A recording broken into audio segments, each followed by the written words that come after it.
तो रामकृष्ण परमहंस उनके बारे में हम लास्ट वीक भी बात कर रहे थे। तो 16 साल की जब उनकी उम्र हुई तो उस वक्त वो अपने भाई राम कुमार के साथ कलकत्ता आ गए। मैंने ये बताया था कि कलकत्ता में रानी रासमणी ने मंदिर बनाया था। हम्म। उनका जो मंदिर था वो, चूंकि रानी रासमणी उच्च जात की नहीं थी, तो कोई भी ब्राह्मण उनके मंदिर में आके पूजा करने को तैयार नहीं था।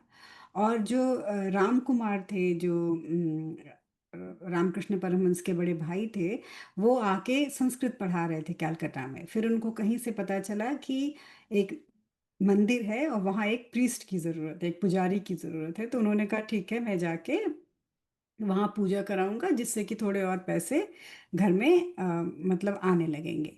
क्योंकि इतनी ज़्यादा गरीबी थी, तो उन्होंने उस गरीबी से निपटने के लिए, क्या होता है कि चलो जो भी काम मिलेगा हम वो काम कर लेंगे। उस वक्त का समय ऐसा था कि जब ये संस्कृत पढ़ाना शुरू किया था इन्होंने, उस वक्त बहुत ज़्यादा ब्रिटिश राज था, तो क्रिश्चियंस बहुत ज़्यादा थे, मिशनरीज थी। तो जो मिशनरीज थी वो अपना प्रभाव फैला रहे थे। जब मिशनरीज आए इंडिया में तो उन्होंने संस्कृत विद्यालय और गुरुकुल को ख़त्म कर दिया। सबको ये लगने लगा, जितने भी अच्छे लोग थे, कि हमारे बच्चों को अंग्रेजी आनी चाहिए, हमारे बच्चे विदेश जाएंगे, हमारे बच्चे पढ़ाई करेंगे। तो लोगों ने संस्कृत और गुरुकुल भेजना बच्चों को बड़ा बंद कर दिया। तो जो भी पुजारी वर्ग था, जो भी ब्राह्मण वर्ग था, जिनका काम शिक्षा देना था, अचानक से उनके पास जॉब नहीं रही, उनके पास काम नहीं रहा। तो उस वक्त फिर उन्होंने इधर उधर हाथ मारना शुरू किया कि उनको कैसे अपना जीवन यापन करना है। तो उसी समय ये वाला जो मंदिर था, इन्होंने ये मंदिर बनाया था, तो उसमें ये गए। दूसरा बहुत बड़ा कारण था हिंदू धर्म के डिक्लाइन का, जो बहुत बड़ा कारण था वो था सुपरस्टिशन। बहुत ज्यादा अंधविश्वास। बहुत सारी ऐसी प्रैक्टिस, ऐसे रिलीजियस प्रैक्टिस जिनका कोई सेंस नहीं बनता है। कई बार हम लोग ऐसी रिलीजियस चीजें करते हैं ना जिनका कोई सेंस ही नहीं है। अगर लॉजिकली उनको देखो तो हंसी आएगी देख के कि हम कर क्या रहे हैं ये, पर हम मानते हैं, हम करते जाते हैं। अगर आज की दुनिया को देखो तो आज क्या हो रहा है, इतने सारे रील में देखती हूँ जिसमें सुपरस्टिशन फैला रहे हैं। इस रंग का टीका लगा लो, यहाँ दिया जला दो, यहाँ ये कर लो, वहाँ वो कर लो, तुम्हारा कुछ ना कुछ तो बहुत अच्छा हो जाएगा। इतना आसान होता है चीज़ों का अच्छा होना, इतना आसान होता ज्ञान मिलना, तो पूरी दुनिया ही बहुत खुश हो जाती ना। पूरी दुनिया एक दिया जला के, या एक कहीं टीका, या कहीं सिंदूर, या कहीं कुछ रख के पूरी दुनिया खुश हो जाती। पर ऐसा तो नहीं है। ज्ञान के लिए, अध्यात्म के लिए, शांति के लिए कितनी मेहनत करनी पड़ती है। उस समय भी जो धर्म था वो पूरा सुपरस्टिशन में आ गया था। जब जब भी सुपरस्टिशन फैला है, जब जब भी अंधविश्वास फैला है, किसी न किसी को आना पड़ा है अंधविश्वास काटने के लिए। जैसे कि बुद्धा क्यों आए, अंधविश्वास काटने आए। महावीर क्यों आए, अंधविश्वास काटने आए। तो रामकृष्ण परमहंस भी उस वक्त जो आए थे, उन्होंने भी अंधविश्वास को काटा है। इसलिए मैं हमेशा सबको समझाती हूँ कि किसी तरह का अंधविश्वास और किसी तरह का रिचुअल, किसी तरह का रिचुअल जो सेंस नहीं करता है, जिसका कोई अर्थ नहीं होता है, उसको करने की कोई जरूरत नहीं है। अंधविश्वास और इस तरह का काम कौन करता है? जो लोग पढ़े लिखे नहीं होते हैं। कि हम कुछ भी करेंगे तो हमारा इधर ना उधर से, इधर से उधर से, ऊपर से नीचे से, कहीं से अच्छा हो जाएगा। नहीं, हम सब पढ़े लिखे लोग हैं, हमको सही रास्ते पे चलना है। तो उस वक्त जब हिंदू धर्म पूरे डिक्लाइन पे था, उसका ये भी कारण था कि मुसलमानों का इतने सालों तक शासन था। उसके बाद से ब्रिटिशर्स आ गए थे, कोई संस्कृत पढ़ना नहीं चाहता था। जब मुसलमान आए तो उन्होंने बोला कि फारसी और उर्दू पढ़ना ज़रूरी है। जब ब्रिटिशर्स आए तो इंग्लिश पढ़ना ज़रूरी है। तो संस्कृत का डिक्लाइन पे डिक्लाइन हो रहा था। तो इन्होंने इस किताब में उस वक्त का समय भी दिखाया है कि उस वक्त क्या था, समय कैसा था उस समय का। उसी समय ये जो रानी है, ये बांग्लादेश की कहीं की किसी जगह की रानी थी, और बहुत पैसे वाली थी और विधवा थी, और बहुत बड़ी भक्त थी। भक्ति के लिए आपको उच्च उच्च जाति का होने का कोई ज़रूरत नहीं, शूद्र थी है। तो इन्होंने अपना बहुत सारा जगह जगह टेम्पल और तालाब और धर्मशालाएं बनवाती थी। इन्होंने कलकत्ता में आके बहुत बड़ा दक्षिणेश्वर नाम से काली मंदिर बना दिया। और उसके बाद से इन्होंने ये इतनी बुद्धिमान थी, या हमारा जो हिंदुओं का जो मंदिरों का जो कॉन्सेप्ट था वो कैसे होता था कि हम मंदिर बनाते थे, मंदिर के साथ हम तालाब बनाते थे, तालाब के साथ मंदिर को दान में जमीन या गांव दिया जाता था, कि उस गांव से उस जमीन से जो आमदनी होगी उस आमदनी से मंदिर सेल्फ सफिशिएंट होगा। तालाब और कुएं से जो पानी निकलेगा, पहले नल तो थे नहीं, उस पानी से मंदिर का काम होगा। और जो लैंड और जो जमीन दी जाती थी मंदिर को, कि उससे जो अनाज होगा उस पे फूल उगाएंगे, उस पे फल उगाएंगे और वही भगवान को चढ़ेगा। तो इससे हमें क्या कॉन्सेप्ट समझ में आता है कि उस जमाने के हमारे पुरातन टाइम में जो हमारे मंदिर बनते थे वो ऐसे बनते थे कि हमें किसी से डोनेशन लेने की जरूरत नहीं है। उनका साइकिल पूरा अपने अंदर होता था, उनको किसी से बाहर से 1 रुपए की जरूरत नहीं होती थी। और यही चीज मैंने साउथ इंडिया में भी देखा, जितने टेम्पल्स हैं उस सबके पास अपने तालाब हैं, सबके पास लैंड है। यहाँ तक कि तिरुपति के लिए कहते हैं कि गांव के गांव लैंड्स हैं उनके पास, कि कहाँ से उनका फल आता है, कहाँ से उनकी तुलसी आती है, कहाँ से उनका फूल आता है, कौन उनका दूध दही देता है। तो ऐसे करके गांव को ऐसे मंदिरों को बनाया जाता था। आज की तरह मंदिर नहीं बनते थे कि बस डोनेशन डोनेशन डोनेशन, पैसा लेते हैं और बस बिल्डिंग बनाते हैं। उसको सेल्फ सफिशिएंट बनाते थे कि किसी को 1 रुपए देने की जरूरत नहीं है, मंदिर चलता रहेगा। गाय दान में देते थे मंदिर के नाम पे, जिससे कि दूध दही बनता रहे, घी निकलता रहे, दिया जलता रहे। तो इस तरह था। तो इन्होंने जो रानी थी, इन्होंने सिर्फ मंदिर नहीं बनाया, इन्होंने गंगा के किनारे बहुत बड़ा लैंड खरीदा, गांव खरीदा, तालाब बनाया और वहां पे फ्लावर गार्डन लगाया, फूलों का बगीचा लगाया कि माँ की पूजा के लिए फूल होंगे। उन्होंने ऑर्चार्ड लगाया, मतलब फलों के बगीचे लगाए कि वहां पे फल भी होंगे। और छोटे छोटे कई सारे तालाब बनवाए उन्होंने, कुएं और तालाब, जिससे कि कहीं से भी किसी से भी इनको पैसा नहीं लेना पड़ेगा। उसके बाद में जहाँ पे दक्षिणेश्वर मंदिर था, वो मंदिर के पास वाला जो गंगा घाट था उसको भी इन्होंने पक्का बनवा दिया था। So just look at the mind of that lady, कितना दिमाग था उस औरत के पास, उस रानी के पास। वो कोई बेवकूफ रानी थी कि सिर्फ मंदिर बना के छोड़ दिया? नहीं, मंदिर के साथ उन्होंने इतना सारा काम किया। उसके बाद से नाव से लोग आएंगे जाएंगे तो उन्होंने अच्छे पक्के स्टेप्स बनवाए किनारे पे, जिससे कि जो विजिटर हैं वो नाव से आएंगे जाएंगे तो उनको किसी तरह की दिक्कत ना हो। लोग दर्शन करने आएंगे तो गंगा में नहाएंगे, तो उन्होंने वहां पे घाट पे बाथरूम बनवाए और चांदनी डलवाई। चांदनी मतलब क्या होता है, जो ऊपर रूफ, जो कपड़े का जो रूफ होता है, जो जो शादी वगैरह में टांगते हैं, वो उन्होंने कराया, कि जिससे कि धूप में अगर कोई आ रहा है तो वहाँ पे बैठे, नहाए, कपड़े चेंज करे और तब दर्शन करने आए। तो उन्होंने पूरा बहुत अच्छा बनाया सिस्टम पूरा। फिर उन्होंने 6 मंदिर बनवाए, जिसमें से एक शिव का मंदिर बनवाया और काफ़ी बड़ा सा शिव मंदिर था। उसके बाद से और भी बहुत सारे भगवान लोगों के मंदिर बनवाए। लेकिन जो सबसे बड़ा मंदिर था वो दक्षिण की तरफ मुंह किए हुए दक्षिणेश्वर काली का था। तो काली माँ का जो मुंह है वो दक्षिण की तरफ है, दक्षिण की तरफ दिशा में देखती हैं। और यही जो मंदिर है, इसी में फिर उन्हें चूंकि बंगाल में दो दो धर्म बहुत ज़्यादा चलता है। एक तो शाक्त चलता है, शाक्त मतलब देवी की पूजा होती है वहाँ पे। दूसरा वैष्णव चलता है, वैष्णव मतलब कृष्ण भक्त हैं, विष्णु भगवान के भक्त हैं। तो उन्होंने विष्णु भगवान के भक्तों के लिए राधा कृष्ण का भी मंदिर बनाया। और उसके बाद से 9 डोम्स, यानी कि जो काली माता का मंदिर बनवाया उस पे जो डोम थे, उसका जो ऊपर वाला जो पार्ट होता है मंदिर का, वो 9 थे दिखाने के लिए कि पूरी की पूरी जो 9 दुर्गाएं हैं या 9 है, वो 9 की 9 यहाँ पे हैं। उसके बाद से उन्होंने बहुत बड़ा हॉल बनवाया, बड़े बड़े पिलर्स बनवाए, मतलब बहुत बड़ा मंदिर बनवाया। इसी मंदिर में बहुत बड़ा किचन था, और जो भी विजिटर्स आएंगे उनके रहने के लिए कमरे बनवाए, पंडितों के रहने के लिए जगह बनवाई, किचन था, डाइनिंग हॉल था। यही वो जगह है जहाँ पे रामकृष्ण परमहंस ने अपना पूरा जीवन गुजार दिया। और और पूरा की पूरा हर जगह उन्होंने फुटपाथ बनवाया, जिससे कि किसी को भी गंगा से लेके मंदिर आने में, मंदिर से पार्क में जाने में, गार्डन में जाने में, कहीं किसी को किसी तरह की तकलीफ ना हो। सो वेरी मॉडर्न बनवाया, वेरी मॉडर्न।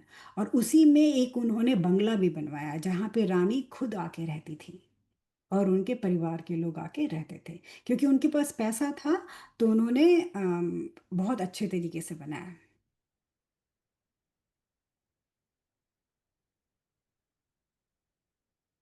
और उन्होंने बहुत बड़ा बाउंड्री वॉल बनवाया।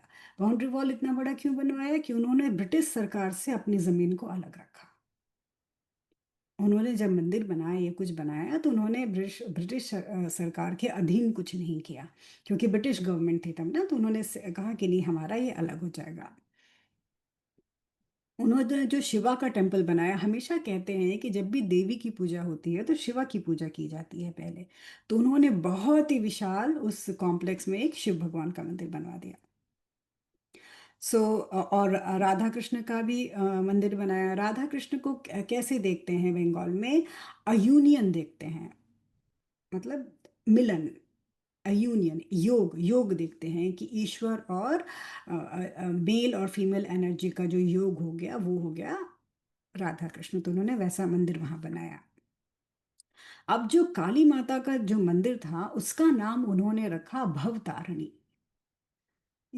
याद है जब मैं कुंभ पढ़ा रही थी तो मैंने भव का मतलब बताया था? भव का मतलब क्या था?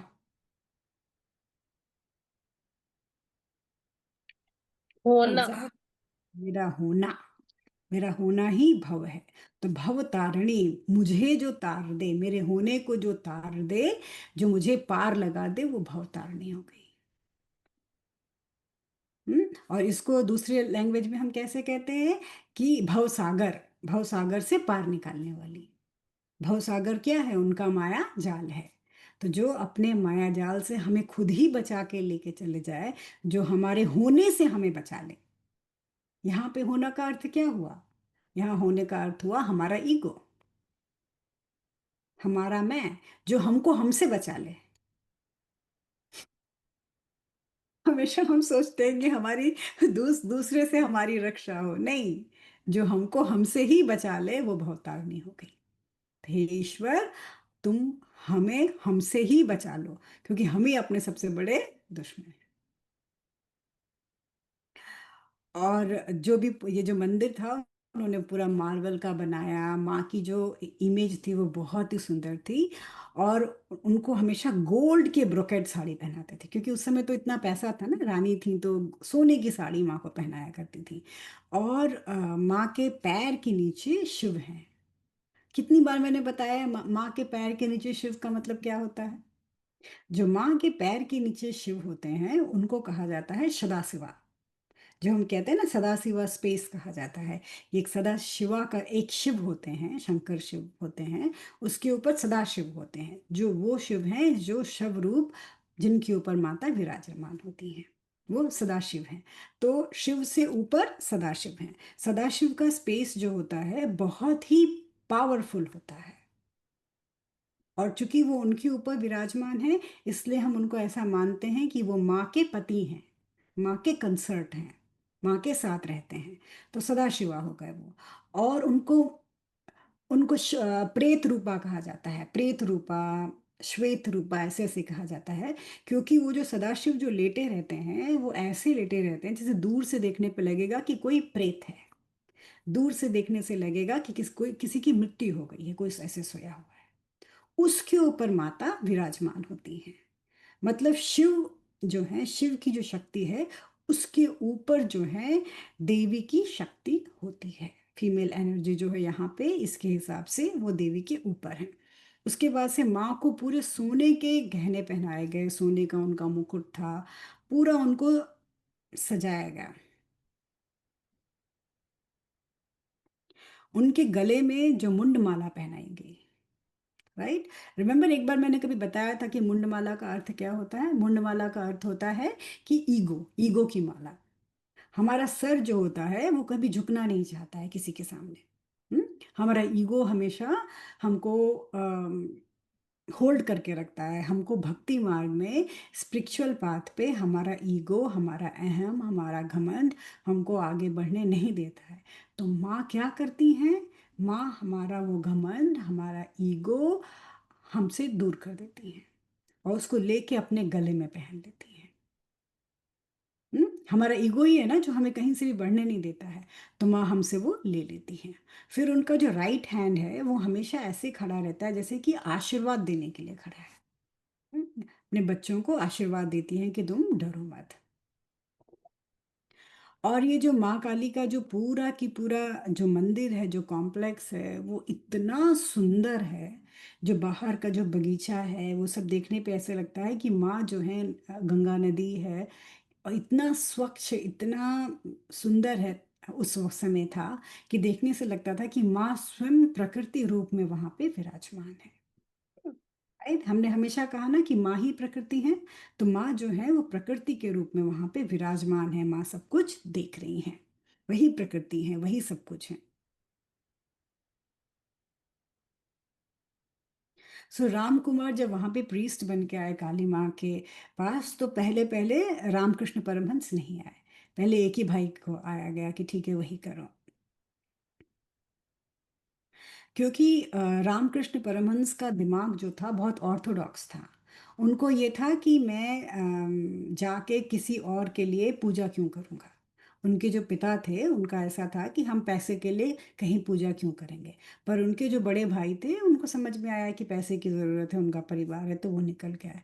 तो शुरू में रामकृष्ण परमहंस काली माँ के मंदिर में आने को तैयार नहीं थे। और उनको बड़ा अच्छा लगता था कि मुझे, उनको अपनी आज़ादी प्यारी थी कि मुझे जाके किसी के अंडर में काम नहीं करना है। मुझे अपना आज़ाद बैठ के अपनी साधना करनी है, पूजा पाठ करना है, जो कुछ भी करना है, मुझे नहीं जाना है। लेकिन उसके बाद से क्या हुआ कि रामकृष्ण परमहंस को धीरे धीरे करके उनके भाई ने किसी तरह मोटिवेट करके मंदिर में ले आया। जब वो मंदिर में आए तो उनके साथ उनका भतीजा भी आया जिसका नाम हृदय था। वो 16 साल का एकदम यंग लड़का था। उसको भी लेके आए। और वो दोनों, रामकृष्ण परमहंस और हृदय, दोस्त जैसे भी थे, और हृदय उनका असिस्टेंट भी था, उनको हेल्प भी करता था। और वो हमेशा, हृदय जो था, अपने चाचा के साथ शैडो की तरह, उनका साया बन के उनके साथ हमेशा घूमता रहता था। हृदय ने, आगे चल के हम पढ़ेंगे कि हृदय ने रामकृष्ण परमहंस के शरीर की कैसे रक्षा की है। जब आप डीप साधना में होते हो तो शरीर पे आपका कंट्रोल नहीं होता है। और जब शरीर पे कंट्रोल नहीं होता है तो हमें ऐसे लोगों की ज़रूरत होती है जो हमारे शरीर की रक्षा करें। नहीं तो इंसान मर जाएगा। तो ऐसे समय में हृदय ने उनकी बहुत ज़्यादा रक्षा की। बहुत मुश्किल से जब रामकृष्ण परमहंस आए और उन्होंने कहा ठीक है मैं मंदिर में काम करूंगा, क्योंकि मंदिर में एक पुजारी से तो काम चलता नहीं है, मल्टीपल पुजारी चाहिए। तो उन्होंने कहा हृदय, मेरा भतीजा भी मेरे साथ रहेगा, मैं अकेले नहीं आऊँगा। उनके माँ की जो का जो विग्रह है उसको ऐसे पूजा करते हैं जैसे कि वो जीवित नहीं है। उनके मन में ये ख्याल आया कि उनको ऐसे रखते हैं कि जैसे कि ये जीवित नहीं है। उन्होंने जो रानी के जो दामाद थे जो मंदिर का टेक केयर करते थे माथुर को, उनसे उन्होंने कहा, उससे उन्होंने कहा कि मैं तभी मंदिर का काम करूंगा जबकि मुझे हर तरह की आज़ादी आप लोग दोगे। अब क्या हुआ कि रामकृष्ण परमहंस के जो बड़े भाई थे, जो मेन प्रीस्ट थे टेम्पल की, उनकी अचानक से डेथ हो गई। जब उनकी डेथ हो गई तो रामकृष्ण परमहंस पे न चाहते हुए, उनको नहीं आना था, उनको पूजा नहीं करनी थी, न चाहते हुए पूरा मंदिर का भार उनके सर पे आ गया कि आपको करना है, पूजा आपको करनी है। जब उन्होंने पूजा शुरू की माँ की, तो उन्होंने बाहरी पवित्रता के साथ साथ अंदर की पवित्रता का बहुत ज्यादा ध्यान रखा। उन्होंने माँ की उस मूर्ति को ये नहीं सोचा कि माँ की ये जो मूर्ति है ये पत्थर से बनी हुई मूर्ति है। उनको लगा कि अगर हम आरती करते हैं, भोग खिलाते हैं, 4 टाइम उनको नहलाते हैं, कपड़े पहनाते हैं, तो ये जीवित होगी, ये जिंदा होगी। और वो पूरे टाइम ये चेक करने में लगे रहते थे कि ये सांस ले रही है कि नहीं है, ये जिंदा है कि नहीं है। हाँ, ज्यादातर लोगों का क्या होता है कि मूर्ति को हम मूर्ति समझते हैं, मूर्ति को कभी जीवित नहीं समझते हैं कि वो जिंदा है, हमको कभी समझ में नहीं आता है। पर इनको था कि ये जिंदा है कि नहीं है। यहीं से हम इनकी भक्ति का स्तर देख सकते हैं कि इनकी भक्ति क्या थी। ज्यादातर लोग भगवान के पास जाके क्या करते हैं, अरे अरे ठीक है मूर्ति है, घंटी बजाया, भोग लगाया, प्लेट हटा दी। इनको लगता था कि नहीं, भोग लगाया तो सामने रखा है, खा क्यों नहीं रही है, सांस क्यों नहीं ले रही है, हिलती क्यों नहीं है, इसको गर्मी क्यों नहीं लगती है, मैं चूड़ी पहना रहा हूं तो इसके हाथ में घुस क्यों नहीं रही है, क्योंकि मूर्ति की हाथ कैसे होगी, आप चूड़ी नहीं पहना सकते। तो बार बार में वो सोचते थे कि ये कौन है, और अगर ये सच में कुछ है, ये जो है ये सच में ये मूर्ति कुछ है, तो ये मुझे दिखाए, मुझे बताए कि हाँ मैं तेरी चूड़ी पहन सकती हूँ, मैं तेरा खाना खा सकती हूँ। हम्म, मुझे भी गर्मी सर्दी लगती है, ये शरीर के रूप में समझ में आया। तो ईश्वर को ईश्वर ना समझ के ईश्वर को क्या समझा उन्होंने, एक जीवित वस्तु समझा। हम्म, हम लोग की पूजा कैसी होती है, हम ईश्वर को पत्थर का कुछ समझते हैं, उससे ज्यादा मानते ही नहीं ईश्वर को कुछ भी। तो उन्होंने यहीं से अपने आप को अलग कर दिया कि नहीं, मैं सबके जैसा नहीं हूं, मैं एकदम अलग हूं, मैं यहाँ से अलग हूं। अब जब इन्होंने काली माँ की पूजा की, तो उनको पद्धति सिखाई जाती है कि आपको ऐसे ऐसे ऐसे पूजा करनी है। हाँ, लेकिन जब इन्होंने पूजा शुरू की, तो ये इतना काली माँ में डूब जाते थे तो कि पद्धति भूल जाते थे कि पूजा कैसे करनी है। बहुत ही फेमस है इनके बारे में कि ये पूरा जो जल माँ को चढ़ाना होता था अपने ऊपर चढ़ाते थे, फूल जो माँ को चढ़ाना होता था अपने सर पे चढ़ाते थे, भोग जो माँ को लगाना था कभी खुद खाते थे, कभी मंदिर में एक बिल्ली घूम रही होती थी उसको खिला देते थे। तो बाहर से देखने में क्या लगता था, बाहर से देखने में लगता था कि ये इंसान जो है वो पागल है। हाँ, उसको मार के मंदिर से बाहर निकाल दो, ये किस तरह से पूजा कर रहा है। लेकिन जो रानी रासमणी के जो दामाद थे, उनको हमेशा लगता था कि नहीं, ये कुछ अलग तरीके से पूजा करता है, तो उन्होंने उसको उनको फ्रीडम दे दी थी कि इनको तंग मत करो, इनको जैसे पूजा करनी है करने दो। उनका जो भतीजा हृदय था वो उनसे परेशान रहता था। हृदय को लगता था कि ये सारी पूजा गलत करते हैं, कि भगवान को पानी चढ़ाने के बजाय अपने सर पे पानी क्यों चढ़ा रहे हैं। बहुत बाद में ये बात लोगों को समझ में आई कि रामकृष्ण परमहंस प्योर वननेस में थे, एकाकार में थे, अद्वैत में पूजा करते थे। राइट, जब हम द्वैत में रहेंगे, दो में रहेंगे, तो मैं और मेरे भगवान हो जाते हैं। जब हम अद्वैत में हैं तो बिल्ली भगवान और मुझ में क्या अंतर है। वो काली माँ का भोग लेके आराम से बिल्ली को खिलाते थे और कहते थे कि सब एक ही है। वो देवी और बिल्ली में क्या अंतर है, देवी को खिलाओ या बिल्ली को खिलाओ, बात बराबर है। ये बहुत ही हाई क्लास का स्पिरिचुअल कॉन्सेप्ट है जो बहुत ही मुश्किल है समझना। कोई सामान्य स्तर का अगर कोई पंडित सुनेगा या देखेगा तो उस पे हंगामा मचा देगा कि अरे बिल्ली को कैसे खिला दिया, माता नाराज हो जाएंगी, ये है वो है। पर नहीं, ईश्वर कैसे नाराज होगा, उसको खिलाओ या उसके किसी बंदे को खिलाओ, क्या फर्क पड़ता है, या उसके किसी जानवर को खिलाओ। जब हम वननेस में जाते हैं, जब वननेस यूज करते हैं हम, जब एकाकार होता है अद्वैत में, तो सारी चीजें तो एक हो जाती है ना, कुछ दो तो है ही नहीं। तो उन्होंने ये बात प्रैक्टिकली दिखाना शुरू किया। उनके पास एक्सपीरियंस पहले आए, नॉलेज बहुत बाद में आई। एक्सपीरियंस हमेशा पहले आना चाहिए, नॉलेज बाद में आनी चाहिए। मुझे भी एक्सपीरियंस पहले आए हैं, नॉलेज बाद में आई है। जब नॉलेज हुई तो समझ में आया कि अरे ऐसा तो हुआ था मेरे साथ, मुझे पता ही नहीं था। हम्म उल्टा क्या होता है कि नॉलेज बहुत ज़्यादा पहले आ जाए और बाद में छोटे मोटे एक्सपीरियंस आते हैं तो आदमी उनको बढ़ाता चढ़ाता है, तो इनको एक्सपीरियंस होने लगे, अपने आप ये खुद की पूजा करने लगे, अपने आप ये उल्टा सीधा काम करने लगे मंदिर में। उस देवी का जाके बार बार ऐसे नाक चेक करते थे कि सांस लेती है कि नहीं लेती है, और ले जाके कॉटन लगाते थे नाक के अंदर कि लगा के देखता हूँ मरती है कि जिंदा रहती है, ये किसको तकलीफ होती है, मतलब इस तरह का चीज वो भगवान के साथ कर रहे थे। मैंने हमेशा बोला है कि आप भगवान के साथ एक्सपेरिमेंट कर सकते हो। आप भगवान को चेक कर सकते हो कि सही है कि गलत है कौन ये। हमारा सनातन धर्म हमेशा से क्वेश्चन आंसर पे चलता है, सारे वेद सारे उपनिषद क्वेश्चन आंसर पे हैं। सबने हमेशा ईश्वर को क्वेश्चन किया है कि तुम हो कौन? और हमेशा उस ब्रह्म ने, उस ईश्वर ने आंसर दिया है। तो ये तो गाँव के थे, पढ़े लिखे भी नहीं थे। तो इनको जिस तरह से समझ में आया, ये इतने बड़े क्वेश्चन आंसर नहीं कर सकते थे, ज्ञानी नहीं थे। तो ये ऐसे माँ के साथ लगे हुए थे कि चलो मैं ऐसे देखता हूँ कि माँ क्या है।